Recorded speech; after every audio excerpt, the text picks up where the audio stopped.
Senhor seja com você. Isso. Estamos ajeitando aqui a transmissão e com alegria podemos estar na casa do nosso Deus mais uma vez. Hoje em especial com a família da Rô aqui conosco para ministrar louvor juntamente com Pedro e a Gabi. Graças a Deus por esta oportunidade de estarmos juntos mais uma vez. Deus possa assim continuar abençoando a igreja, você continue intercedendo para que Deus continue preservando, guardando-nos e nos dando sempre a alegria de estarmos juntos. Mesmo você em casa, aí nos acompanhando nesse culto, é como se você estivesse aqui.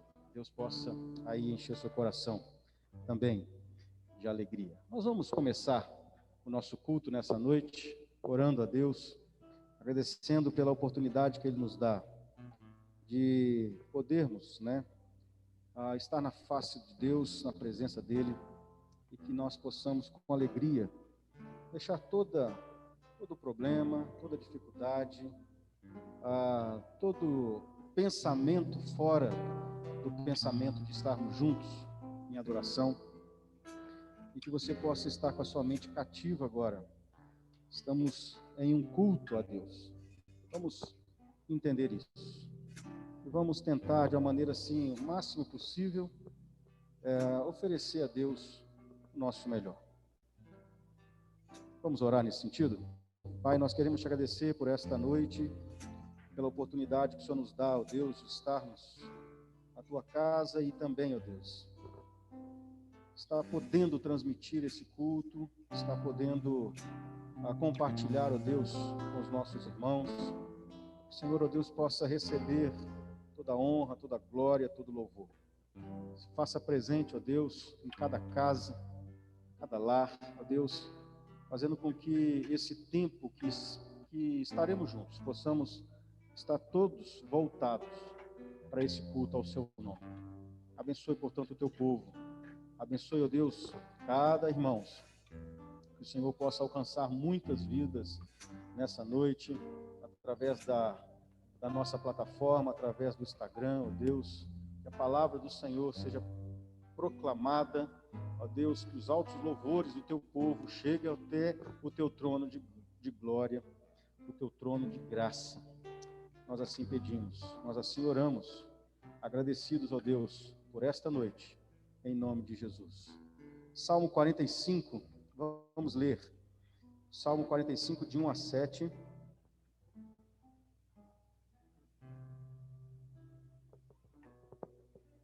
Já está sendo projetado para você. Nos diz assim, esse belíssimo salmo, esses poucos versos: de boas palavras transbordam meu coração, ao rei consagro o que compus, a minha língua é como a pena de habilidoso escritor. Tu és o mais formoso dos filhos dos homens, nos teus lábios se extravasou a graça, por isso Deus te abençoou para sempre.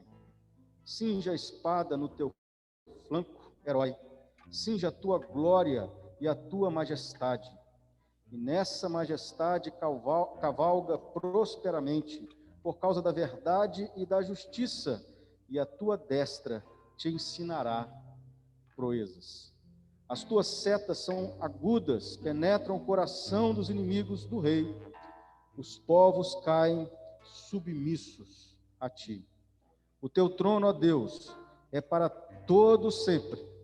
Cetro de equidade é o cetro do teu reino. Amas a justiça e odeias a iniquidade. Por isso, Deus, o teu Deus, te ungiu com óleo de alegria, como a nenhum dos teus companheiros. Esse salmo fala dessa grande obra de Deus, fala do nosso papel como adoradores, e nós devemos entender que Deus reina, Ele está sentado sobre um trono, e Ele governa a humanidade, tudo está sob o controle desse Deus, e nós devemos entender que esse Deus soberano, Ele está interessado no nosso louvor, na nossa adoração. Está interessado como eu e você estamos na presença dele. E é por isso que o salmista declara: amas a justiça e odeias a iniquidade. Nós possamos então também entender que as nossas iniquidades, o nosso pecado, faz separação e não faz com que a nossa adoração, o nosso culto, as nossas palavras cheguem até Deus. É por isso que nós constantemente entendemos que, como parte do culto, nós devemos confessar a Deus o nosso pecado, a nossa iniquidade. Se assim você não fez, se você precisa desse tempo, vamos fazer isso, orando ao Senhor, clamando a Deus, pedindo perdão, para que Ele possa nos restaurar, para que Ele possa nos perdoar, para que possamos estar em uma condição que, de fato, o óleo dele venha sobre a nossa cabeça nessa noite, a unção dele, a graça dele, o favor dele, o poder do Espírito Santo de Deus venha sobre cada um de nós, sobre as nossas casas, sobre as nossas famílias, sobre o povo de Deus. Ore ao Senhor, silenciosamente, silenciosamente.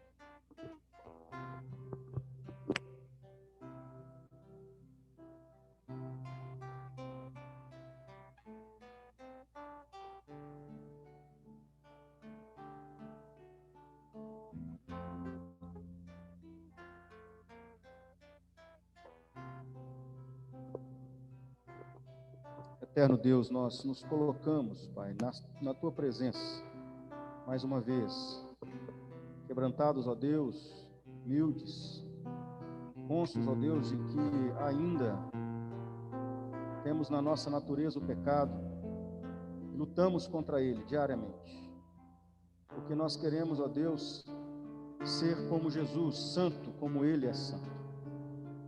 E muitas vezes, ó Deus, nós cometemos falhas, e nós clamamos, ó Deus, que o Senhor venha, mais uma vez, perdoar o Teu povo, purificar, ó Deus, a nossa mente, nosso coração, ó Deus, e fazer com que tudo aquilo que estamos oferecendo ao Senhor nessa noite seja aceitável, seja ações de graça, ó Deus, seja louvor ao Teu nome. Pai, no nome de Jesus, permita que nessa noite possamos verdadeiramente entrar na Tua presença, o Santo dos Santos, ó Deus, em profunda, verdadeira adoração, e que possamos, ó Deus, ser aceitos pelo Senhor. Portanto, purifica-nos, ó Deus, lava-nos, santifica-nos, mais uma vez, nós Te clamamos, ó Deus, nos méritos, somente do nosso Senhor, do nosso Salvador Jesus. A Ele toda a honra, toda a glória e todo o louvor. Amém. Louvado seja Deus. Vamos convidar nosso irmão João Pedro para que assuma aí nosso lecionário também e nos abençoe com essas palavras e leitura da palavra de Deus. Amém, irmãos. Dando sequência ao nosso período de liturgia, vamos meditar no nosso lecionário. Então, pessoal, nós estamos em transição aí dos tempos, das estações no ano cristão, né? Nós comemoramos aí durante 50 dias a Páscoa, tivemos no domingo passado o domingo de Pentecostes, e hoje é o que nós chamamos de Domingo da Trindade. É o domingo que faz separação entre o Pentecostes e o chamado tempo ordinário.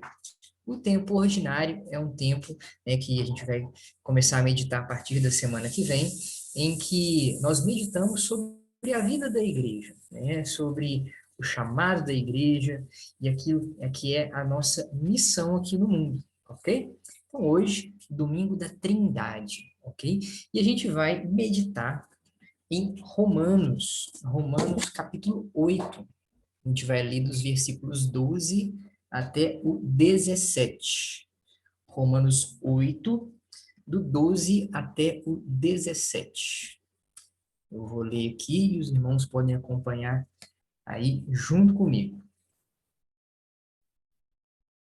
Romanos 8, 12 ao 17. Vamos ler a palavra de Deus. Assim, pois, irmãos, somos devedores, não à carne, como se constrangidos a viver segundo a carne. Porque se viverdes segundo a carne, caminhais para a morte. Mas se, pelo Espírito, mortificardes os feitos do corpo, certamente vivereis. Pois todos os que são guiados pelo Espírito de Deus são filhos de Deus. Porque não recebestes o espírito de escravidão para viverdes outra vez atemorizados, mas recebestes o espírito de adoção, baseados no qual clamamos, Abba, Pai. O próprio Espírito testifica com o nosso espírito que somos filhos de Deus. Ora, se somos filhos, somos também herdeiros, herdeiros de Deus e co-herdeiros com Cristo. Se com ele sofremos, também com ele seremos glorificados. Amém. Irmãos, nós temos aqui um dos textos do Novo Testamento que agrupa num pequeno grupo de versículos todas as três pessoas da Trindade. Se você notou bem, Pai, Filho e Espírito Santo são citados nessa perícope. E a Trindade, ela é uma verdade tão fundamental para nós que a gente raramente medita sobre ela, né? A gente muitas vezes não pensa sobre a riqueza da Trindade. Nosso Deus é tão magnífico, né, de uma majestade tão inimaginável, e que os seus planos são realmente muito intangíveis para nós. Desde antes da fundação do mundo, as três pessoas da Trindade, que são um só Deus, já estavam numa espécie de dança perfeita de amor e de comunhão, né? E tanto que os teólogos deram até um nome para isso, a chamada pericorese do Senhor, né? E desde antes da fundação do próprio mundo, um plano já foi orquestrado pelas três pessoas da Trindade para resgatar o mundo das trevas, né? E cada pessoa da Trindade tem um papel específico nesse plano de salvação, né? Nessa chamada economia da salvação, é como se o Pai planejasse, o Filho executasse e o Espírito Santo aplicasse isso em nós, aplicasse essa grande salvação em nós. Irmãos, e aqui então a gente pode ver o quão grande é o acontecimento do Pentecostes. Ali, naquele momento, marcou um início de uma importante parte do plano de salvação. Uma parte do plano de salvação estava sendo concretizado ali, e nós desfrutamos disso até hoje. Isso nos mostra, então, que Deus não perdeu o controle em momento algum. O plano dele está em plena concretização, aqui e agora. Nós estamos no meio disso. O Filho executou e o Espírito Santo agora aplica isso em nós. Ele é o penhor da nossa salvação. E no texto que a gente acabou de ler em Romanos 8, essa economia da salvação entre as pessoas da Trindade fica muito claro. E eu te convido até a meditar mais nisso no momento posterior, né? Também eu te convido agora a ler junto comigo uma oração que glorifica as três pessoas da Trindade. As três pessoas da Trindade, que são um só Deus, fazem parte desse enorme plano de nos salvar do pecado. Olha que linda essa oração. Pai Celeste, Filho bendito, Espírito eternal, adoro-te como único ser, essência única, único Deus em três pessoas distintas, por trazeres pecadores ao teu conhecimento e ao teu reino. Pai, tu me amaste e enviaste Jesus para me redimir. Jesus, tu me amaste e assumiste a minha natureza, derramaste o teu próprio sangue para lavar meus pecados. Operaste justiça para cobrir minha indignidade. Espírito Santo, tu me amaste e entraste em meu coração, onde implantaste a vida eterna, onde me revelaste a glória de Jesus. Isso é lindo, né, irmãos? Nosso Senhor é maravilhoso, né? Então, nesse espírito de glorificá-lo, vamos cantar junto com os irmãos aí para o ministério de louvor.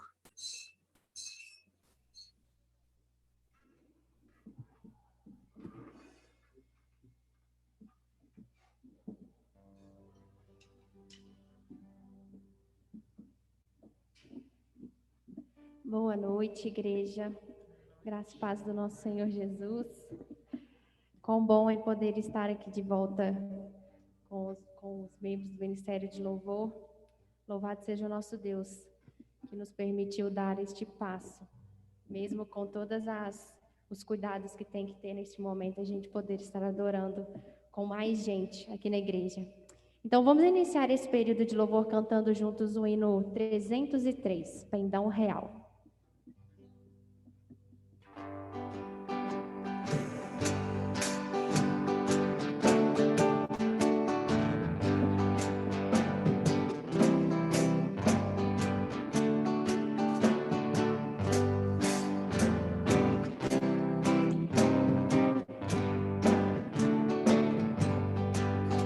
Um pendão real vos entregou o rei, após soldados seus, corajosos, pois em tudo defendei, marchando para o céu. Com valor, sem temor, por Cristo prontos a sofrer.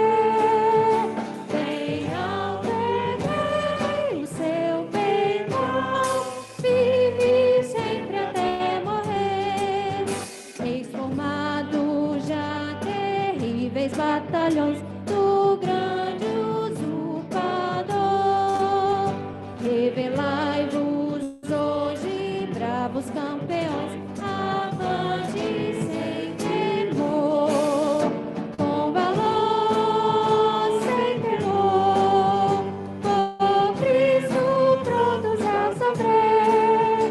Venham ver o seu pendão, vive sempre até morrer. Quem receio sente no seu coração e fraco se mostrar, não receberá o eterno galardão que em Cristo tem pra dar. Com valor, sem temor, por Cristo prontos a sofrer. Venham ver o seu pendão, vive sempre até morrer.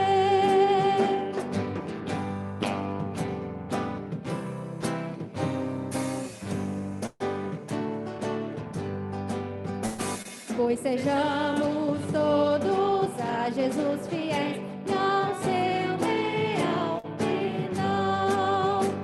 Os que da vitória colhem os lauréis, com ele reinarão.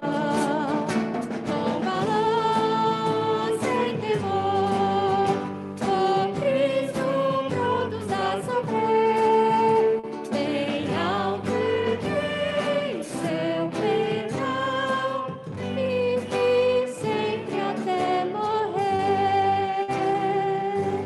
Aleluia. Amém. Vamos exaltar ao nosso Deus.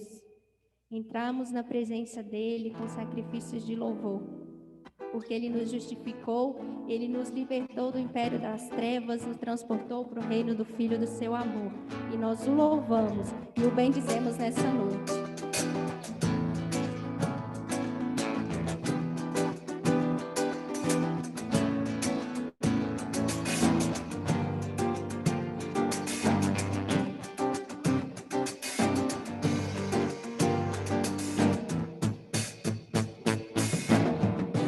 Entrarei em tua presença com sacrifício de louvor.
Nós louvamos o nosso Deus. Aleluia.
Aleluia, Reino poderoso Deus.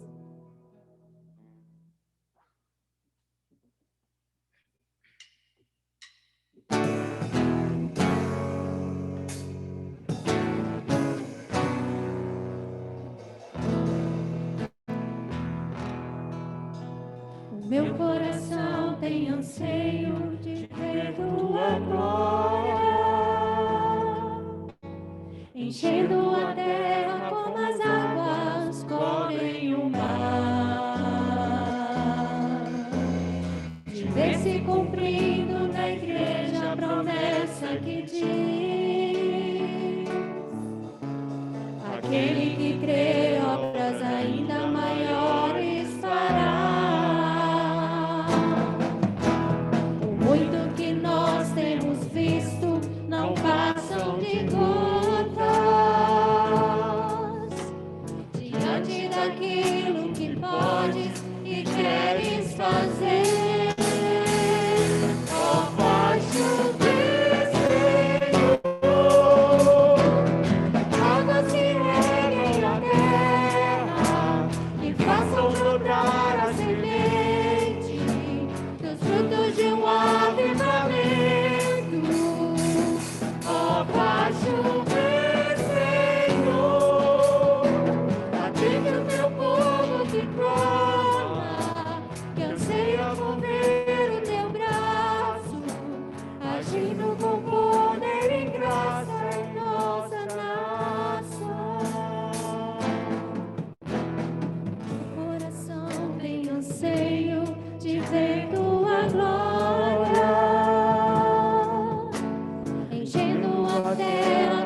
cumprindo na igreja a promessa que diz: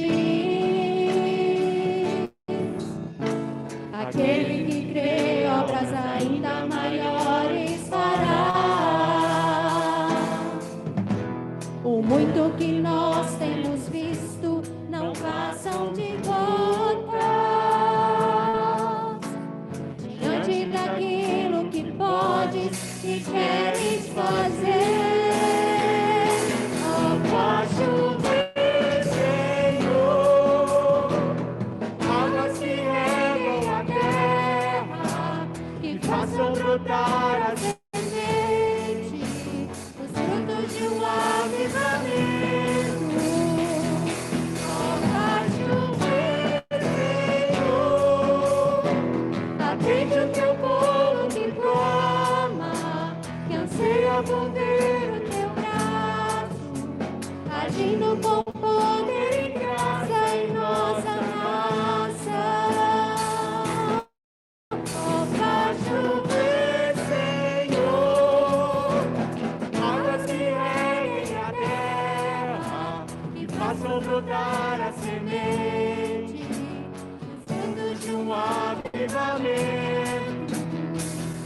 Oh, faz chover, Senhor, atende o teu povo que clama, que anseia mover o teu braço, agindo com poder e graça em nossa raça.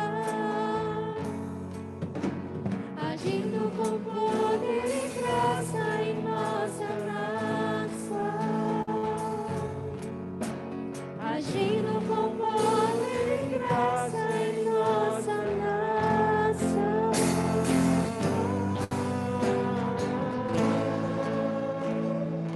Aleluia, aleluia. Meus irmãos, vamos adorar neste momento com as nossas crianças.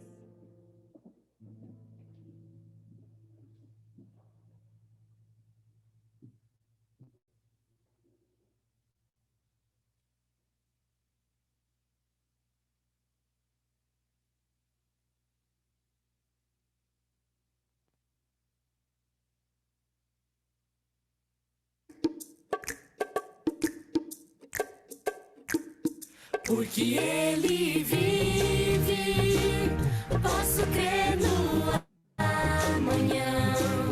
Porque Ele vive, temor não há. Mas eu pensei, eu sei que a minha vida está nas mãos do meu Jesus, que vivo está. Deus enviou teu filho amado para morrer em meu lugar.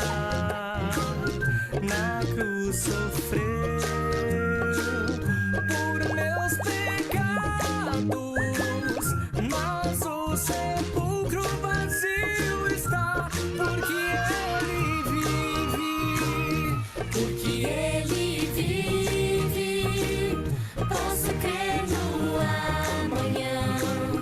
Porque Ele vive, temor não há. Mas eu pensei, eu sei que a minha vida está nas mãos do meu Jesus, que vivo está. Está nas mãos do meu Jesus, que vivo está.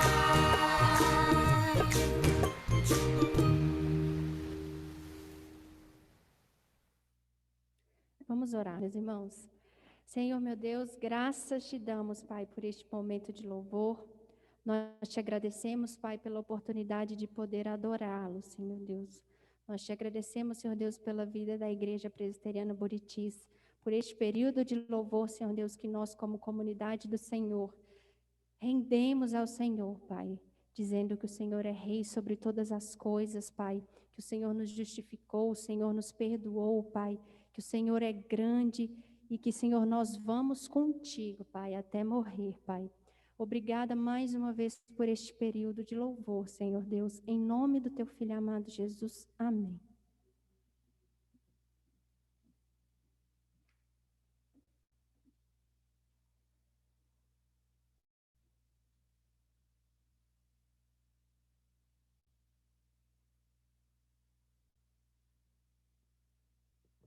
Amém. Graças a Deus. Louvor abençoado. A igreja aqui ecoando, né, com essas canções. Espero que você aí também tenha tido esse privilégio, essa oportunidade de entrar na presença de Deus em adoração. Cada dia mais, Deus tem sustentado a sua igreja. Louvado seja Deus por isso. Vamos continuar firmes, apesar das dificuldades, daquilo que temos visto, ouvido, mas a igreja do Senhor permanece e ela nunca será vencida. Louvado seja Deus. Permaneça firme na luta, sempre confiando no nosso general, que é o Senhor Jesus. Quero compartilhar com vocês, nessa noite, mais uma vez, texto de 2 Samuel, capítulo 10 agora, dentro da nosso estudo, a nossa pregação expositiva no livro de Samuel.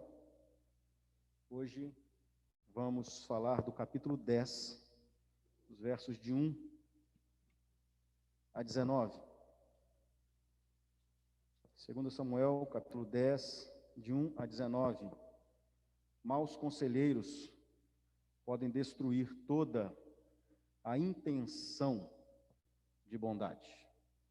Tema que nós vamos falar nessa noite, também transmitindo ali no Instagram da igreja. Você é muito bem-vindo, muito bem-vinda, que Deus abençoe grandemente a sua vida. Eu leio o texto, que diz assim: Depois disto, morreu o rei dos filhos de Amon, e seu filho Anum reinou em seu lugar.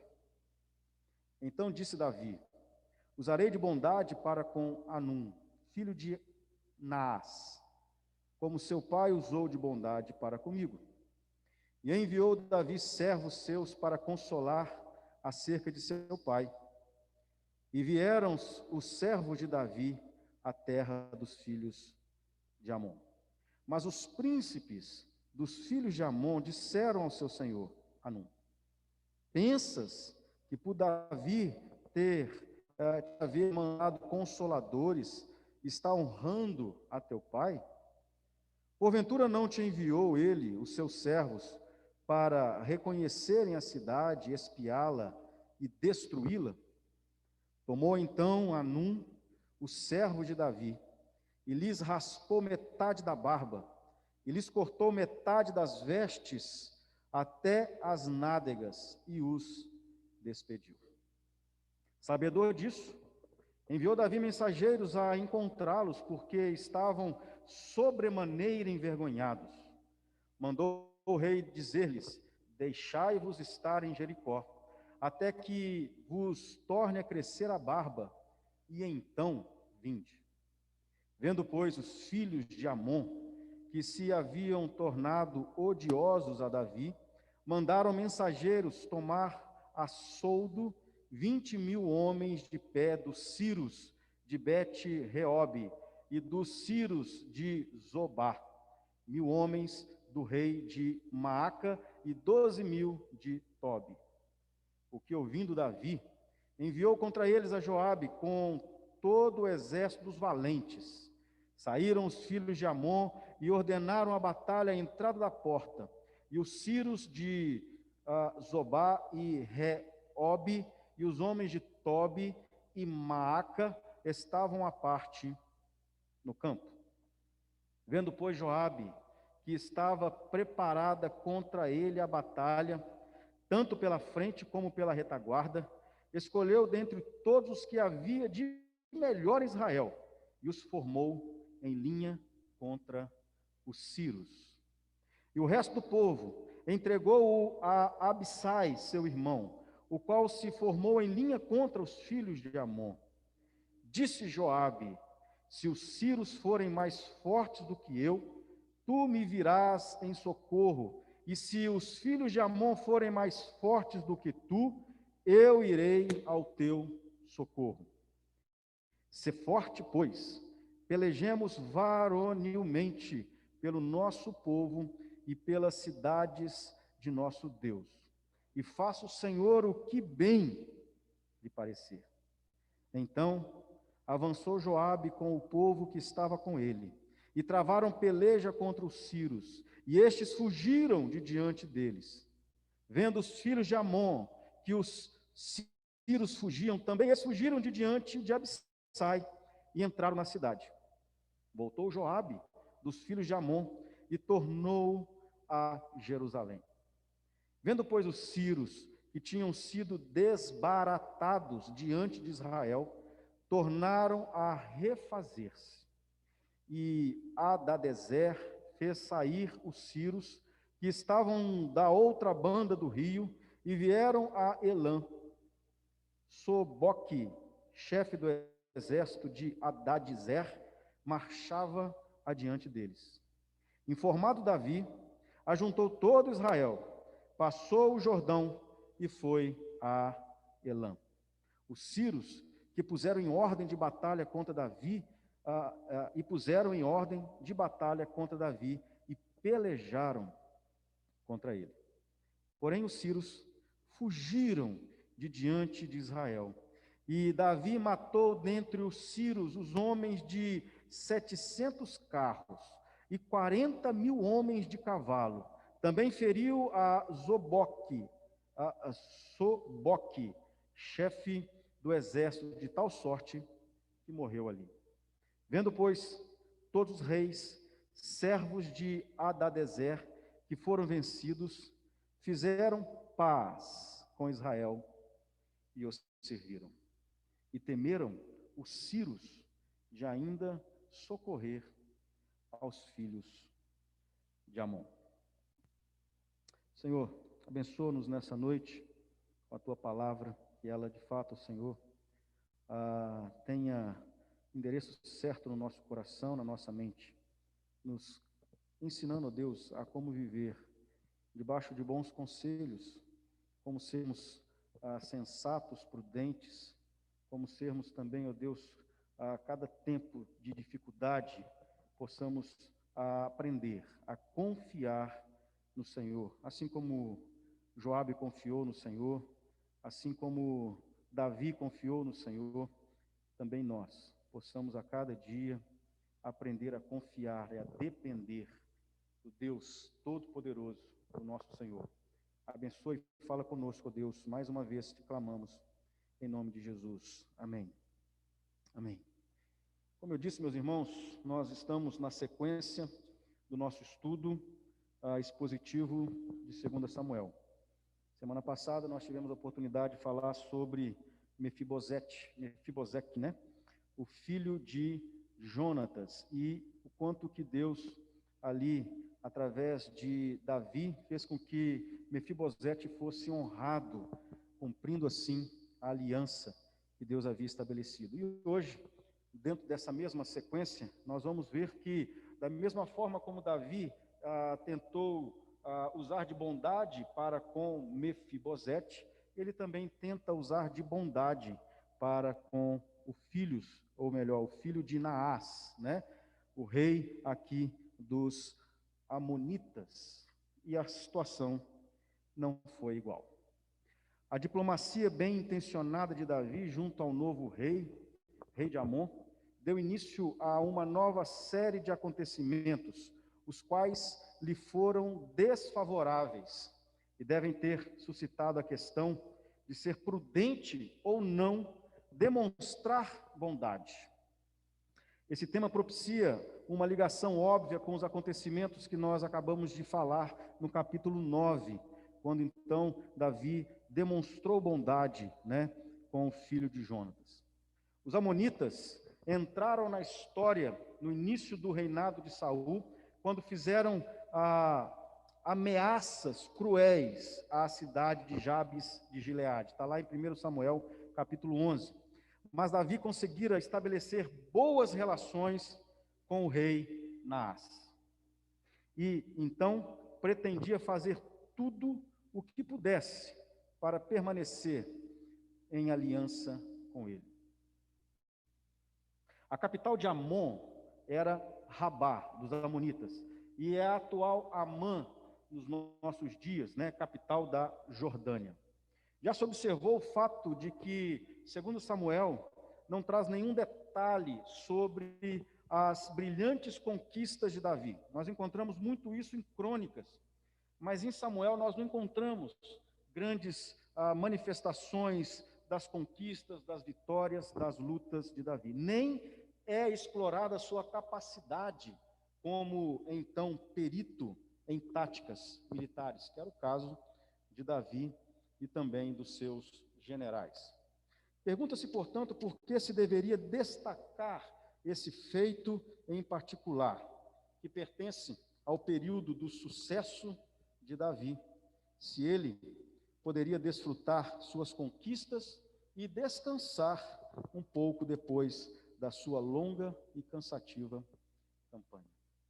O que nós encontramos aqui, de fato, é que esse capítulo, ele difere muito daquilo que nós encontramos das batalhas de Davi, das suas conquistas, das suas estratégias.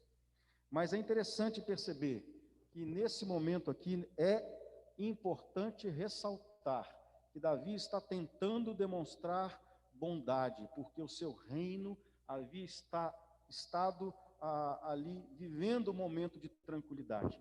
Pelo menos era isso que Davi imaginava. O texto em questão narra a atitude imediata de Davi em ser proativo, solícito, ao saber da morte do rei. E como ele era próximo e vivia próximo àquela cidade, então tentou estabelecer um vínculo maior agora com o povo ou os amonitas. Uma troca de soberano ainda é ocasião para visitas diplomáticas. Isso era comum dentro, da mesma forma como hoje acontece, quando grandes reis, grandes presidentes morrem, nós encontramos toda a diplomacia, né? Pessoas que vão prestar ali as suas homenagens. E Davi não estava agindo de forma incomum ao enviar embaixadores para prestarem condolências e afirmar que a boa vontade de Davi permanecia inalterada. O que nos leva ao verso de número 2, que, se você tiver com a sua Bíblia aberta, vai fazer sentido a gente acompanhar expositivamente cada verso. Diz assim o verso 2: Então disse Davi: usarei de bondade para com Anum, filho de Naás. A frase hebraica traduzida por usar de bondade sugere que havia uma aliança entre Davi e Naás. Há uma aliança subentendida nestas palavras. De Jerusalém a Amã, aqui que nós vimos que é o nome atual, né, na Jordânia. De Jerusalém a Amã, a viagem era de aproximadamente 80 quilômetros.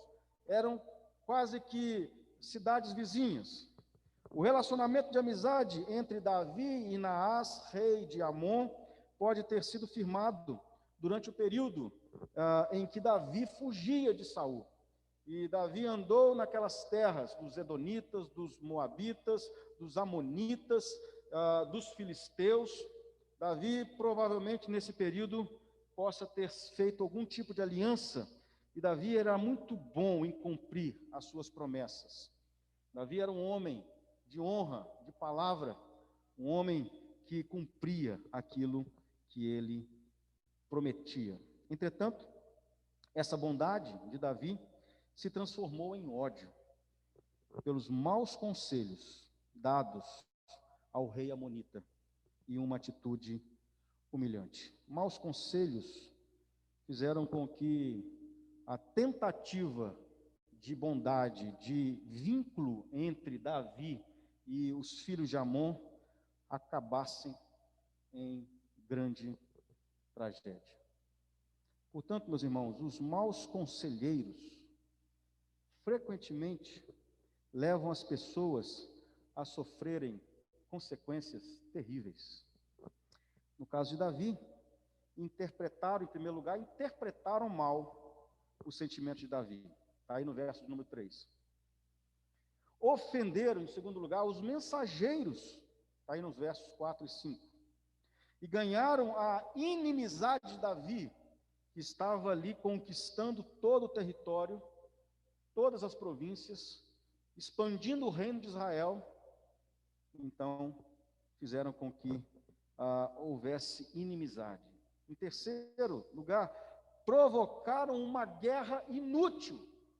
Você vai perceber que eles não tinham soldados suficientes para lutar contra o exército de Davi e até compram, né, soldados sírios para esta guerra. Provocaram uma guerra inútil. Em quarto, gastaram muito dinheiro em assalariar os sírios. E em quinto, perderam a guerra. Então, toda a atitude e tentativa daqueles maus conselheiros que aconselharam de maneira errada, portanto, Anum, filho de Naás, levou a uma grande tragédia. Maus conselheiros, frequentemente, levam as pessoas a sofrerem consequências terríveis. Cuidado com os maus conselhos. Você já imaginou quantas milhares de pessoas no reino ali do norte, aonde Jerusalém, Israel estava, aquela região do norte, perto de Jerusalém, foram induzidas? Quantas milhares de pessoas, apesar da escolha final ser delas mesmas, elas perderam a eternidade. Por conta desses maus conselhos que estavam sendo dados ali, naquele momento. Busque boas fontes de conselho. Seja um bom conselheiro. Pense muito bem antes de você falar a alguém alguma coisa, porque normalmente as pessoas que vêm até você em busca de conselho é porque de fato estão precisando de ajuda. Estão ali fragilizadas. Estão ali precisando ouvir alguma coisa que a impulsione a continuar. E quando ouvem maus conselhos, quando ouvem coisas que de fato vão comprometer a sua estrutura emocional e espiritual, há um grande prejuízo para ela, para o reino de Deus, para todos que estão envolvidos de alguma forma. Muitas vezes respondemos de forma irada e defensiva, em vez de admitir os nossos erros e enganos, e difundimos nossa ira com outras pessoas ao redor. Em determinados momentos, irmãos, é preferível, em vez de lutar, buscar paz. Buscar paz.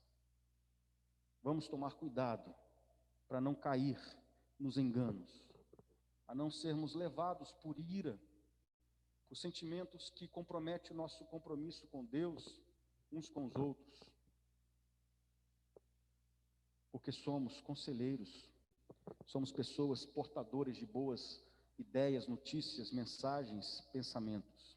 A atitude de Anum em rapar metade da barba e rasgar as vestes dos emissários de Davi provocou uma atitude profunda de ódio ao rei.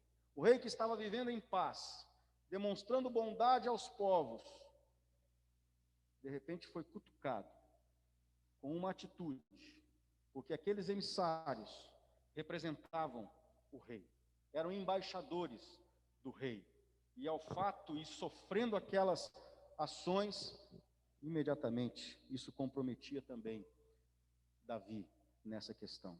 Ele odiou. A palavra aqui para nós, né, a raiz dessa palavra, a raiz primitiva dessa palavra no hebraico, odiar, cheirou mal. Aquilo ali cheirou mal, pesou o ambiente. Figurativamente, demonstra algo que moralmente foi ofensivo Davi. Foi abominável, foi repugnante, odioso, aquela atitude para com os seus emissários. Diz o verso 4, e lhes raspou a metade da barba. A barba, naquela época, principalmente para os homens, né, obviamente, era um símbolo de dignidade. E quando ela é raspada, havia uma grande vergonha naquela atitude. Mas ela, mutilada, ela constituía uma gravíssima ofensa. Anum sabia que aquela atitude, com base naqueles maus conselhos, daqueles maus conselheiros, iria provocar algo que iriam pagar muito caro por isso. Muito caro por isso. A barba era raspada somente como sinal do mais profundo luto. E ali, metade da barba daqueles homens foi rapada, dando ali um sinal de grande ofensa, de falta de humildade, né, de desprezo. E além disso, não só cortou metade, rapou metade da barba, mas cortou metade das vestes, o que deixou eles seminus, para fazê-los então parecer como se eles fossem escravos, cativos. Como se não bastasse a ofensa de raparem as suas barbas, metade das suas barbas, então estavam fazendo com que eles andassem e por onde passassem eram vistos rasgados e ali então tidos como escravos, prisioneiros. O corte das roupas os expunham ao ridículo. Tendo em vista que esses homens eram embaixadores do rei, o próprio Davi foi então envergonhado. Da mesma forma nós, irmãos, que somos chamados a sermos embaixadores de Cristo. Quando alguma coisa acontece conosco, que fragiliza, que ridiculariza, quando somos ofendidos de alguma forma, quando por causa de Cristo, por causa do Evangelho, nós sofremos algum tipo de afronta, algum tipo de blasfêmia, algum tipo de julgamento, algum tipo de acusação, quando nós sofremos algum tipo de perseguição por causa de Cristo, o nosso general, Cristo, ele sabe, ele olha, ele não deixa impune. Os amonitas, esperando represárias, prepararam-se para a guerra e então eles contrataram mercenários entre os sírios.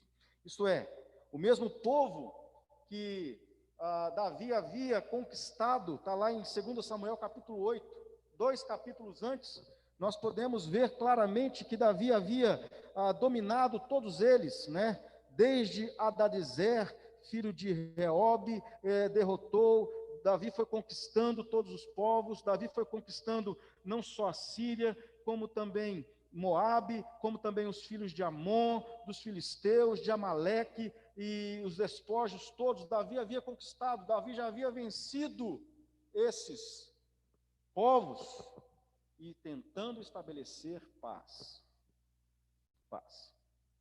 O verso de número 6 nos informa que então tomou Anum, servo de Davi, melhor dizendo, verso 6, diz assim: vendo, pois, os filhos de Amon que se haviam tornado odiosos a Davi, mandaram mensageiros tomar a soldo. Aqui então, Anum vai contratar guerreiros, soldados, e ele paga 1.000 talentos de prata. É uma fortuna. 1.000 talentos de prata para alugar cavaleiros e carros, né? Está lá em 1 Crônicas 19, dá o relato exatamente disso. E nós vimos aqui que ele contrata cerca de 33.000 soldados para esse confronto. O gasto de uma quantia monetária tão grande para conseguir tropas que auxiliassem Amon indica a gravidade da crise. Ele estava disposto a enfrentar Davi, estava disposto a enfrentar Israel. Amon queria guerra total contra Israel, numa tentativa de esmagar as tropas de Davi e remover de uma vez por toda a ameaça da dominação israelita. A intenção maligna deste rei: poder, domínio. Mas isso não acabou bem. O verso 7 diz: o que ouvindo Davi? Davi então percebe que, diante daquela notícia, diante de que aquele homem estava contratando mercenários, soldados, Davi ouviu, e ali diz o verso de número 7, o que ouvindo Davi, Davi não esperou.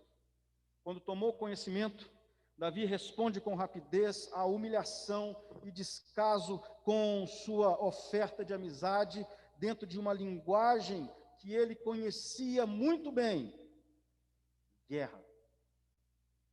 Guerra. Davi era um homem de guerra. Ele sabia que ações, atitudes como essa, precisavam de uma resposta imediata. Essa guerra, em seu primeiro ato, porque você percebe que ela acontece em dois momentos. Uma com Joabe sendo o general, e em segundo momento com Davi sendo o comandante.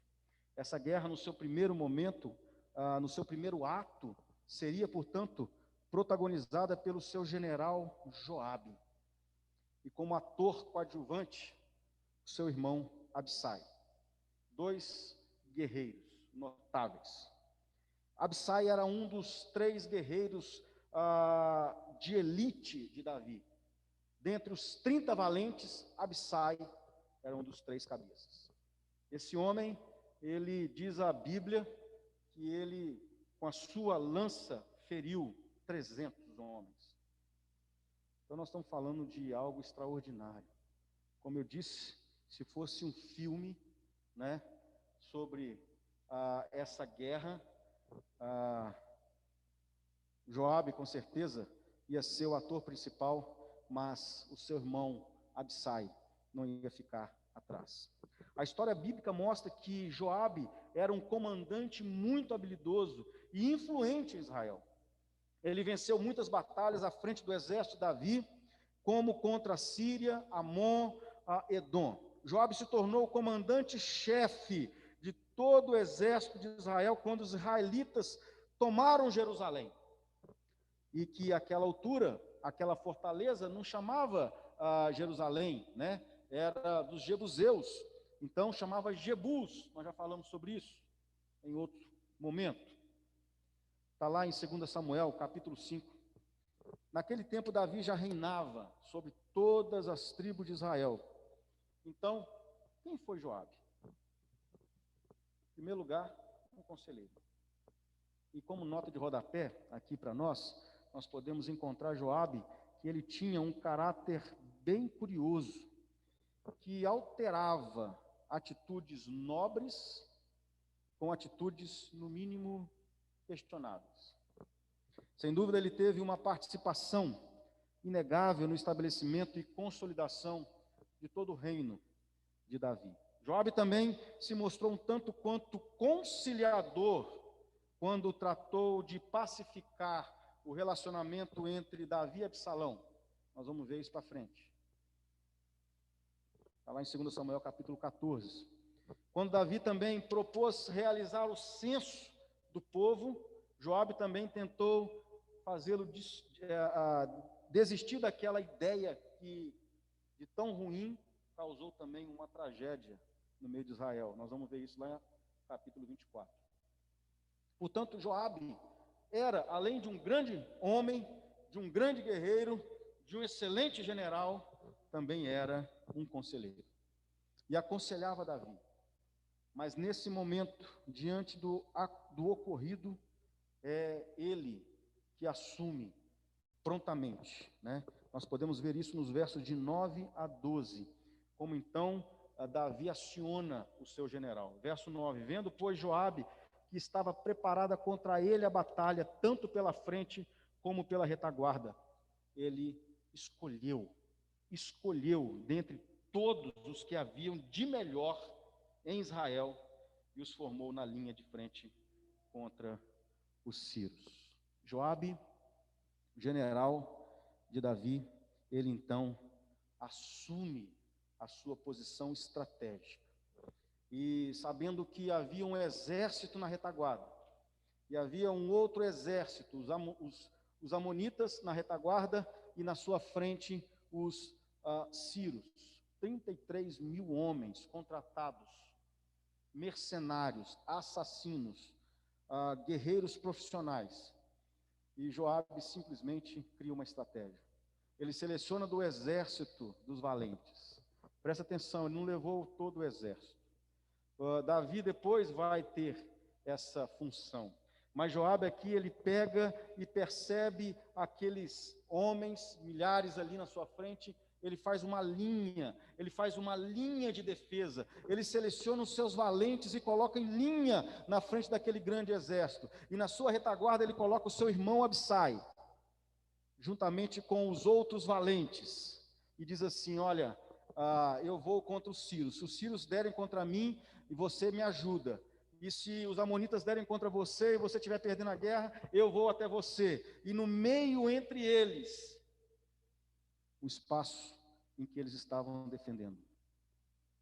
Algo extraordinário, tanto que precisou contar, obviamente, com a ação do Deus Todo-Poderoso. É assim que Joabe, conselheiro general de Davi, agiu diante desse inimigo. Joabe é visto aqui favoravelmente em seu papel de comandante do exército de Israel. Ele não entrou em pânico diante da tremenda desigualdade, mas dispôs estrategicamente as suas forças, de modo que possibilitasse um pouco de flexibilidade à medida que o combate avançava.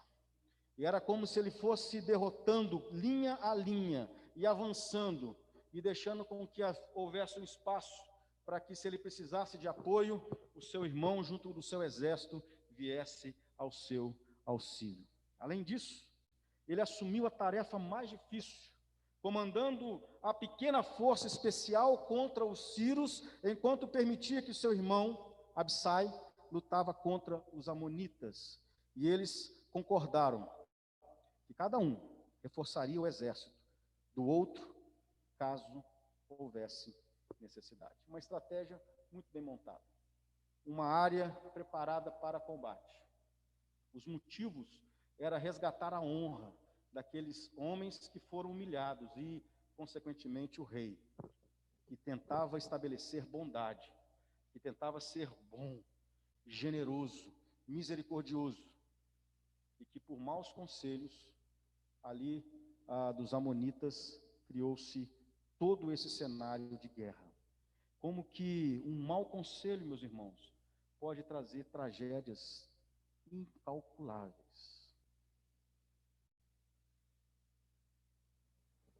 Verso 12 diz algo profundo aqui, de testemunho desse general. Diz assim: a recomendação que ele dá a Absai é simples, porém profunda. Mudaria toda a história dessa guerra. Diz assim: ser forte. Fala para o seu irmão, ele fala para o seu irmão Absai: Absai, ser forte, como se Absai já não fosse esse grande soldado, um dos 3 valentes, um daqueles que entrou no território dos filisteus, porque Davi simplesmente suspirou por água, um daqueles que matou um grande gigante, um que salvou o próprio Davi de um grande egípcio, feriu mortalmente aquele gigante. E ele diz assim para Absai: Absai, ser forte, pelejemos varonilmente pelo nosso povo. O objetivo dessa guerra é o povo, é o nosso povo. Você vai pelejar varonilmente, com coragem, com força, como um homem valente. Você é forte. E não só pelo povo, mas você vai pelejar pelas cidades. Você vai pelejar por Jerusalém. você vai pelejar pelas famílias, você vai lutar pela nossa cidade, você vai pelejar pelo nosso povo, pelas cidades do nosso Deus. Jerusalém já era considerada a cidade santa, a cidade onde a Arca da Aliança estava, portanto, a cidade de Deus. Você vai lutar pelo nosso povo, você vai lutar pela cidade de Deus, e faça o Senhor o que lhe bem parecer. Diante de todos os conselhos que Joabe dá a Abissai, no final ele diz: olha, faça isso e não se esqueça o final dessa guerra, desse combate. O Senhor já sabe. Faça o melhor, porque no final Deus vai atuar. Joabe estava contando com a ajuda de Deus. Finalmente Joabe revelou-se um homem de fé, lutando pelas cidades do nosso Deus e orando, não expressamente por vitória, mas para que o Senhor realizasse a sua vontade. Olha que grande lição. Talvez devêssemos aprender a orar dessa forma, não para sermos beneficiados, mas que Deus fizesse a sua vontade sobre as nossas vidas, sobre a nossa igreja, sobre o seu povo. Deus faça a sua vontade. Esse foi o conselho de Joabe. Joabe irá utilizar ao máximo suas forças e sua capacidade estratégica, mas pelo fato de crer, permanece ao mesmo tempo consciente de que a decisão final repousa nas mãos de Deus, e está aberto a isso. Seja qual for o fim, vou fazer o meu melhor, vou entrar nessa batalha, vou entrar nesse ministério, e vou fazer o melhor que eu possa fazer. Vou fazer isso para a glória de Deus, vou desenvolver isso para a glória de Deus, vou desenvolver o meu talento, o meu chamado, o meu dom para a glória de Deus. Era isso que Joabe estava dizendo. E ele estava aberto: Deus, faça a tua vontade. Parece que uma oração muito parecida com essa, né? Nós conhecemos bem o Senhor Jesus, quando estava lá no Getsemane: não faça a minha vontade, mas a tua. Faça conforme a tua vontade. O resultado final pertence a Deus. Queridos, isso é muito importante entendermos. Às vezes nós queremos controlar os resultados das coisas. Nós queremos ser os protagonistas de todo o acontecimento. E queremos, isso não está errado em você querer fazer alguma coisa certa, mas nós temos que entender que Deus age, principalmente quando estamos lutando por algo que é dele. Joabe está dizendo para Abissai: lute pelo nosso povo, lute pela nossa terra, lute pela nossa gente. E eu digo: lute pela nossa igreja, lute por aquilo que Deus nos deu. O resultado final é dele. E nós já sabemos que isso vai acontecer, porque é ele o maior interessado em nós estarmos aqui nesse lugar. É um tanto quanto surpreendente encontrar o duro Joabe demonstrando fé dessa maneira. Agora nós o conhecemos um pouco melhor e vemos como um general de grande valor para o exército de Davi. Era aquele homem que tinha uma grande responsabilidade, Joabe conseguiu derrotar os arameus, que são os sírios, e todos aqueles povos. E os amonitas, semelhantemente, quando viram que Joabe ia contra eles e estava vencendo aquele confronto, aquela batalha, com toda a sua capacidade, a sua habilidade, lutando em nome do Senhor dos Exércitos, indo à frente, como nós já vimos outras vezes, Deus atuando no meio do povo de Deus. Aquele povo então foge, e ao ver os amonitas, os sírios fugindo imediatamente, eles também fogem.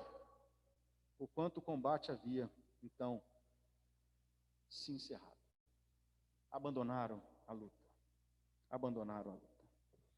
Aparentemente, porque há um capítulo a mais narrado aqui para nós. Um novo comandante, maior que Joabe, iria então ser requisitado para um novo confronto. A federação dos estados dos arameus, da Síria, daqueles povos vizinhos, daqueles que tomaram conhecimento daquela lavada, como eles foram, diz o texto, desbaratados, ficaram andando de um lado para o outro, fugindo diante daquele combate. Ao tomarem conhecimento todos os povos da Síria e circunvizinhanças ali, de além do Eufrates, e tomaram conhecimento imediatamente, fizeram uma federação e começaram então a discutir essa derrota e juntar pessoas, homens, exércitos, guerreiros. Assim, tendo reforço de aliados da outra banda do rio, isso é, do Eufrates, o comandante do exército agora, de Hadadezer, um tal de Sobok, entra ali como sendo um general de combate experiente e faz com que as suas forças marchem para Elam. Era cerca de 56 quilômetros a leste do Mar da Galileia. Um grande exército vem marchando contra Davi. Um grande exército vem marchando contra Israel. Um grande exército vem marchando contra Jerusalém. O povo, o Deus do povo, o rei do povo, estava vindo contra este personagem que nós conhecemos muito bem. E diante disso, nós encontramos aqui a partir do verso 17. Informado Davi, ajuntou a todo o Israel. Davi ficou sabendo que estavam vindo homens contra ele, mercenários contratados a uma federação de estados, homens de todo lado, de todo lugar, vindo contra Israel. Então Davi agora fala assim: Joabe, agora é comigo. Você já fez o seu papel e agora deixa comigo. Eu estou assumindo o comando. Davi então assume o comando. E ali ele se coloca em batalha, dá ordem de batalha. Então, diante disso, nós vamos perceber, Davi ajuntou todo Israel. Todos foram convocados para essa luta. Foi colocado a público. Estão vindo contra a nossa igreja, contra o nosso exército, contra o nosso povo, contra a nossa fé, contra as nossas famílias. Também estamos sendo atacados constantemente. E Davi reúne todo o povo, todo o exército. Esta foi a mais séria crise do reinado de Davi. De tudo que Davi fez, sendo um grande conquistador, um grande estrategista, um grande rei, ele está diante da mais séria crise que ele enfrentou em toda a sua história. Israel estava ameaçado de destruição. Satanás queria levar as nações a atacar Israel e, por fim, destruí-lo. E não é diferente nas nossas vidas. É exatamente isso que Satanás quer fazer: destruir a igreja do Senhor Jesus. Destruir os personagens que fazem parte dela, as famílias que fazem parte dela, o povo que faz parte dela. É a mesma situação. Joabe havia identificado isso. Davi, da mesma forma, identifica isso. Percebe que precisa agir, precisa defender. Nós precisamos, da mesma forma, entender que existe uma grande batalha acontecendo. Pessoas estão sendo alvejadas, destruídas espiritualmente. Grandes exércitos têm se levantado para destruir o povo de Deus. Para enfrentar a situação, Davi assumiu pessoalmente o comando e as suas tropas e reuniu toda aquela nação. E o resultado está no verso 18. Porém, os sírios fugiram de diante de Israel, e Davi matou dentre os sírios os homens de 700 carros. Carros, provavelmente aquelas bigas que podiam carregar 2 a 3 pessoas, 700 multiplica aí. Além desses 700 carros que foram destruídos, que vieram contra Davi, Diz o texto que 40.000 homens de cavalo. 40.000 homens de cavalo. Então, se ele conta aqui carros e cavalos, imagina a pé.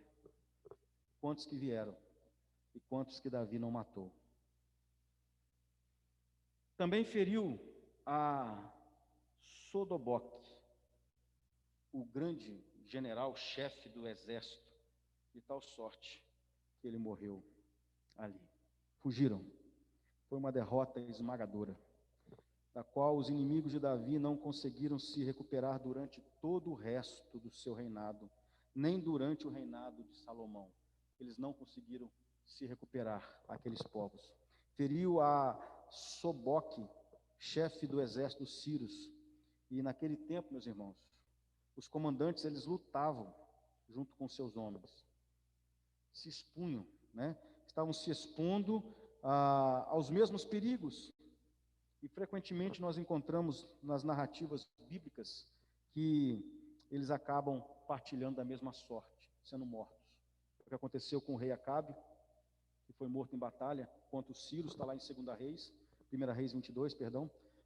Foi o que aconteceu com Josias, grande rei de Israel, que foi morto em Egito, no Egito, 2 Reis. E também, como aconteceu aqui com esse general inimigo.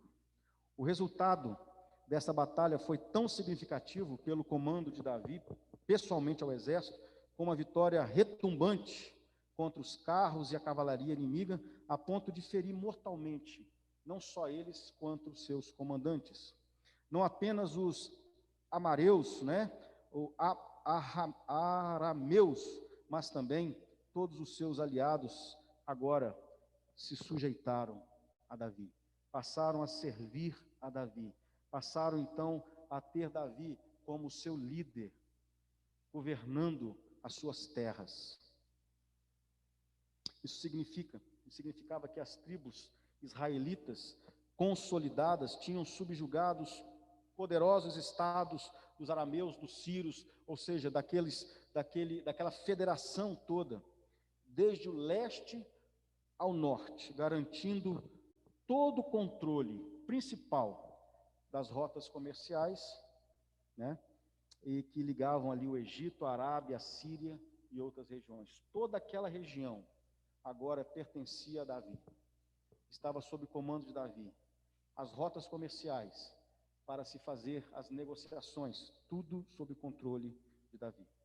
Como resultado, Israel obteve domínio político e vantagens econômicas, ao mesmo tempo em que privava Amon de aliados militares, ou seja, os amonitas ficaram isolados, não tinham mais acesso, não podiam tentar levantar e contratar mais nenhum tipo de exército estrangeiro para tentar ir contra Israel.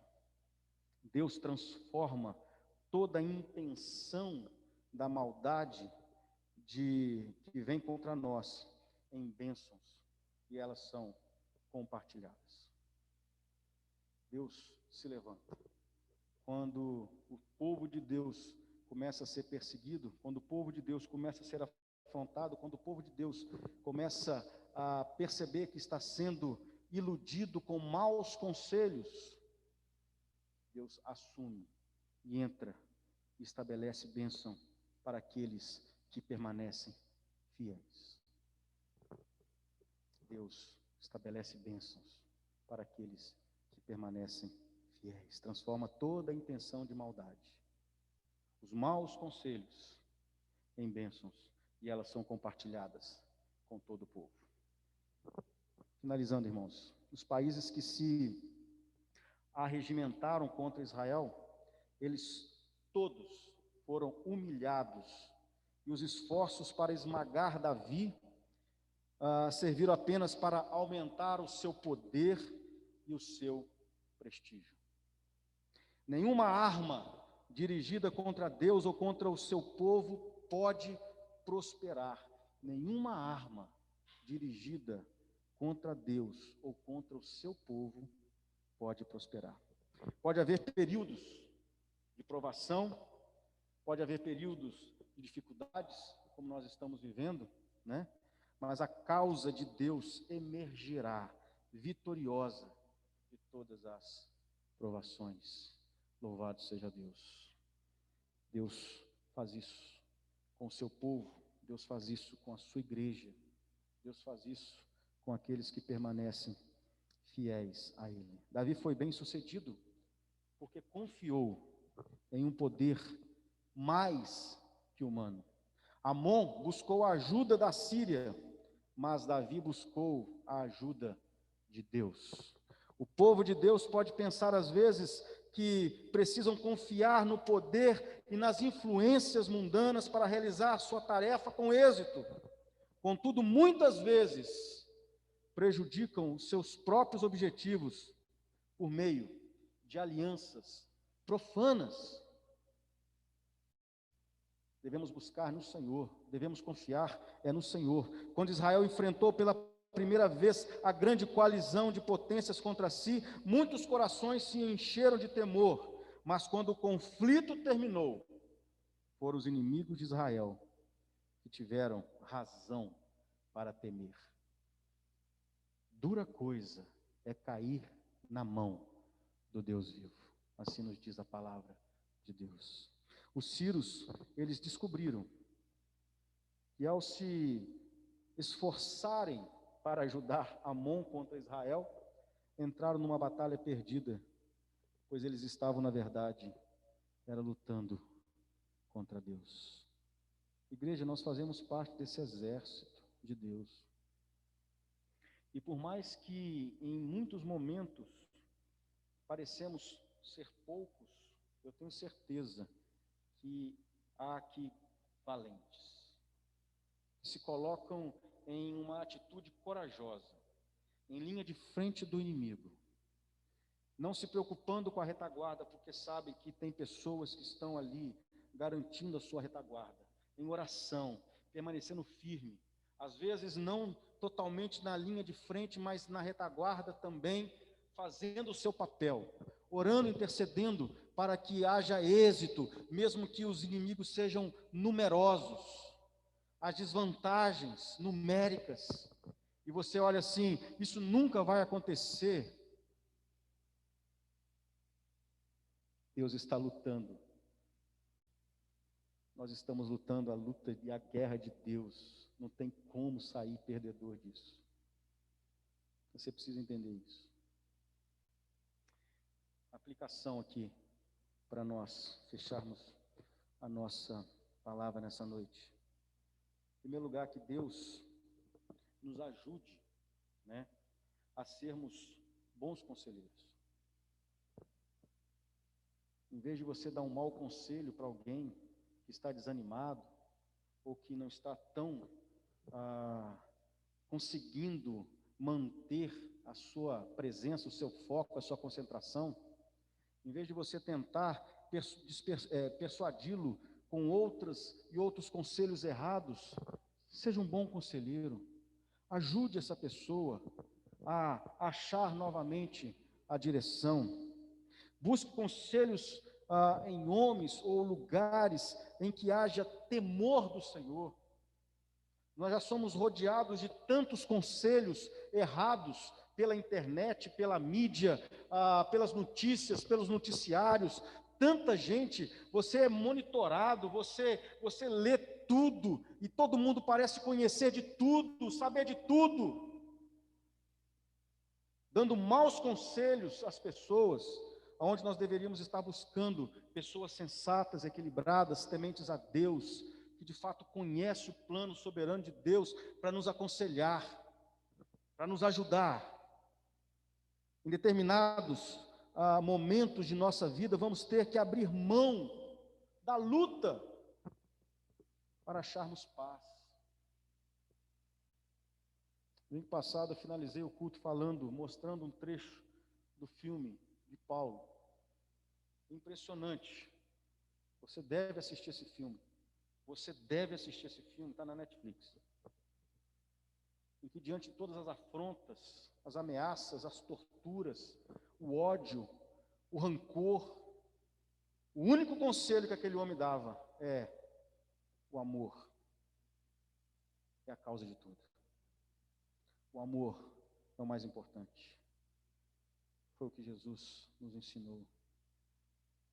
O amor é o mais importante. Se você está vendo alguém desanimado, perturbado, chateado, frustrado, demonstre amor. Ajude, amando, não criticando, sendo um mau conselheiro.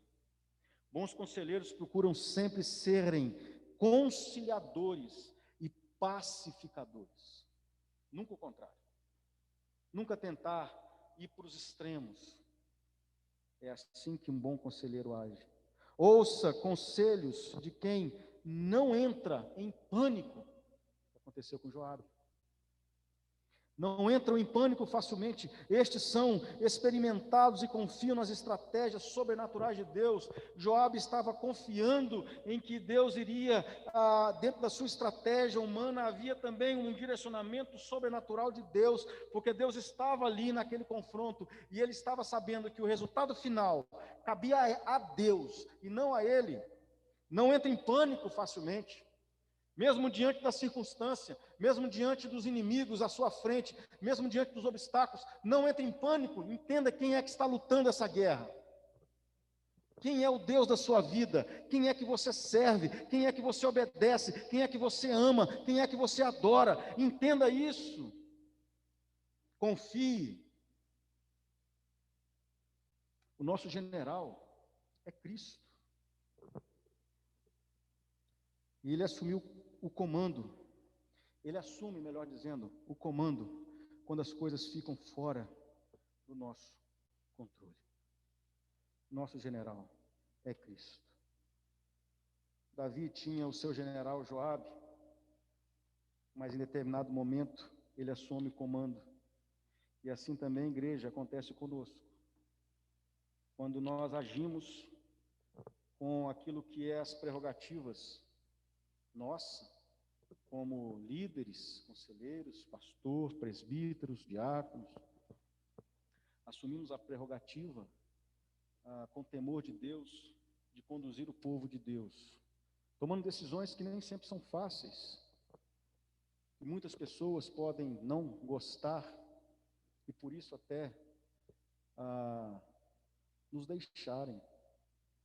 Mas saiba de uma coisa, eu vejo homens, líderes, tementes a Deus, buscam decisões e tomam decisões pautadas em temor, em procurar o melhor para o seu povo, para a sua igreja,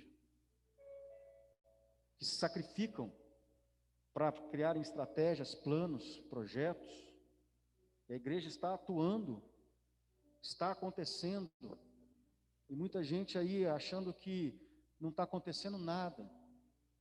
Olha nos bastidores, olha o que está acontecendo, olha como que a igreja está indo contra o inimigo das nossas almas, corajosos, fazendo uma linha de frente contra todo ataque que vem contra essa igreja, seja ele espiritual ou físico. Seja bom conselheiro. Entenda que aqueles conselheiros de Naum provocaram com que aquele povo fosse completamente dizimado.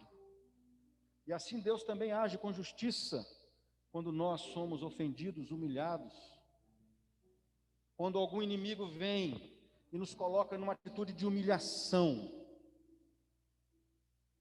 Deus se ergue, como Davi fez, para defender o seu povo. Não há lugar melhor para estarmos, a não ser na presença do nosso Deus.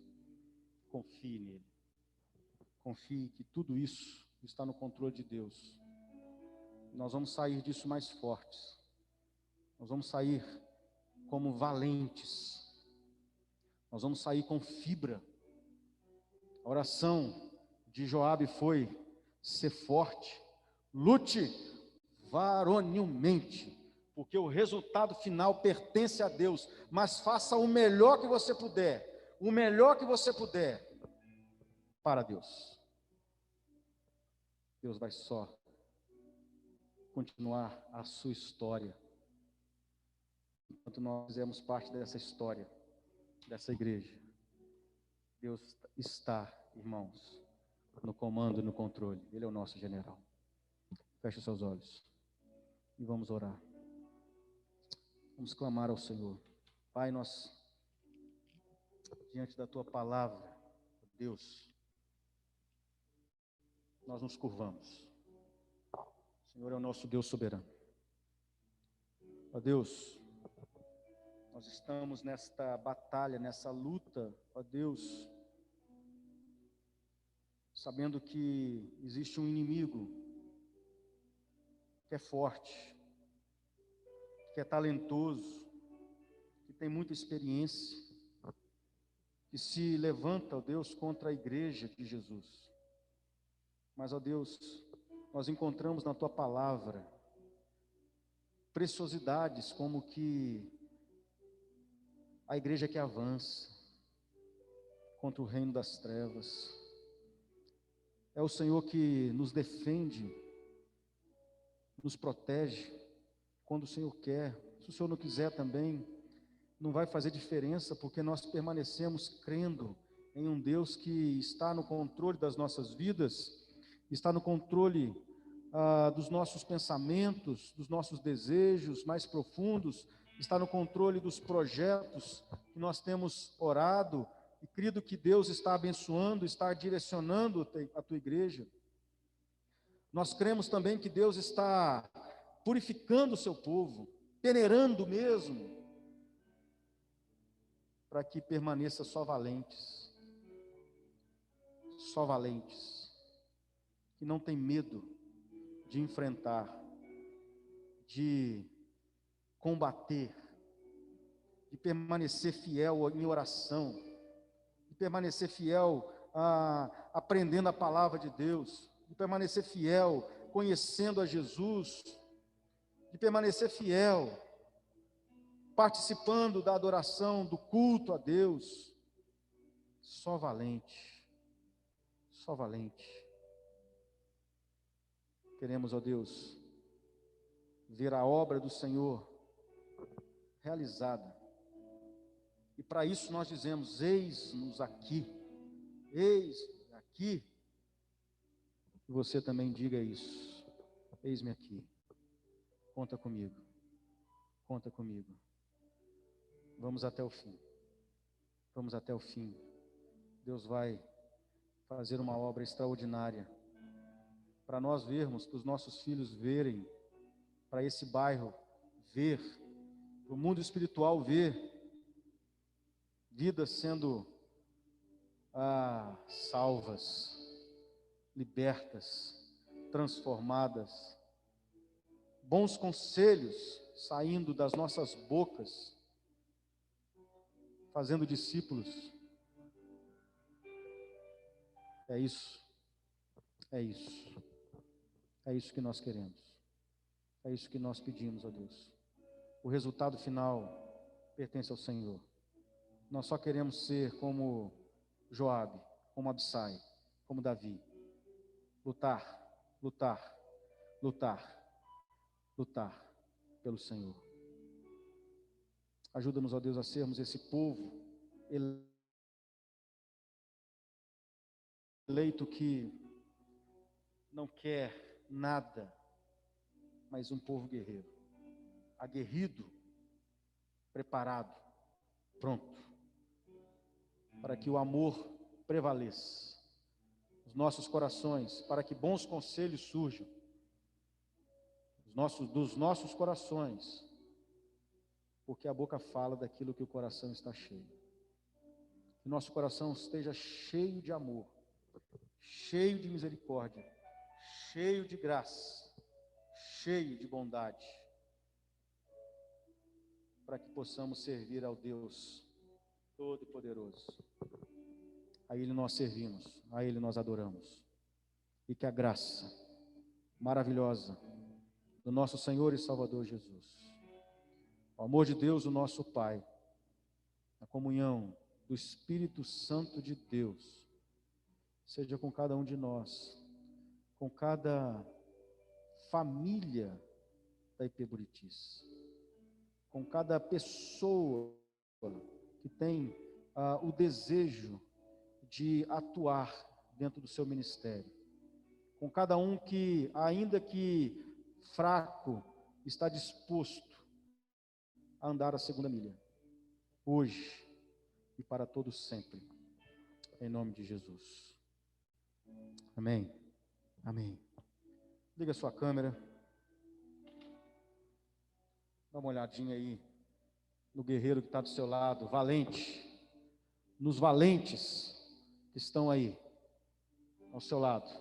Você faz parte desse exército. Valentes, é isso aí, amigo. Valentes. Deus tem uma promessa para nós. Deus tem uma promessa para esse lugar.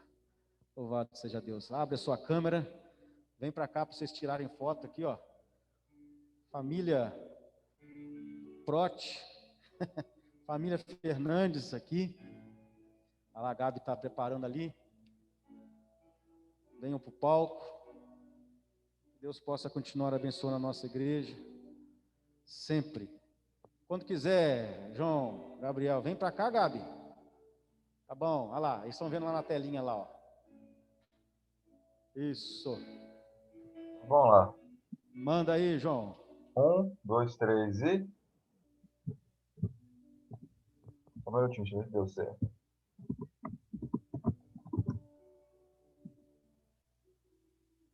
Certinho, pessoal. Show de bola.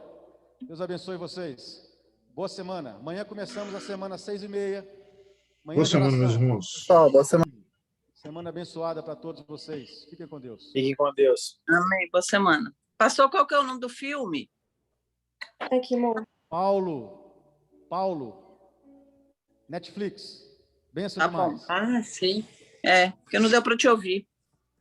Paulo, o apóstolo de Cristo. Joia, obrigada, querido. Boa noite. Boa noite. Boa noite.